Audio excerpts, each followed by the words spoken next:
Waduogo ing'iyo nyandho kanyo. Nitiere kaka jomoko osebedo kawacho, bedo oganda, bedo jotelo, ni sani tok Raila tho, wachalo nyako misero.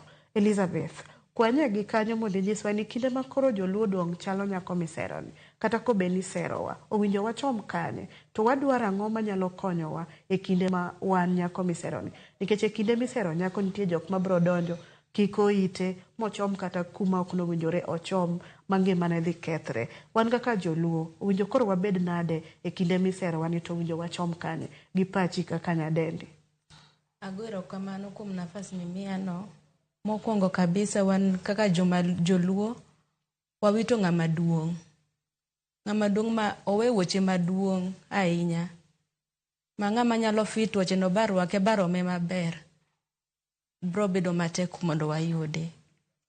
Den herona ni mondo kaka Raila Amolo Odinga the late oketunwa platform maber. Oketunwa foundation maber. Wachalo ot mochak ger. Koro miwa platform, omiwa foundation maber, bo wachopo kumoro ma serikal nyalo neno ka joma luo gin very important people. Nikech Raila kukilo broad based government ni, oketo jotendwa ma joluo e iye. Matinde ni wach mora mora ma timre Kisumu County kata piny mora mora mar joluo. Kochopo kuom jotendwa ma ni mbele wago, at least gin gi opportunity mar intervening for people, for the Luo community and the community at large. To koro na gombo jiwo joluo wetewa ni sama koro wachalo nyithi kiye. Sama mi opportunity ni gi jotendwa mane Raila oweyonwa e ground.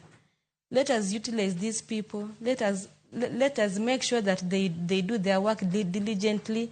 The fact that Raila is gone doesn't mean that the Luo community is dead. We have to move on, irrespective of what we are going through, irrespective of the mourning period. We believe that when we do the right thing, I believe we will make Baba proud wherever he is.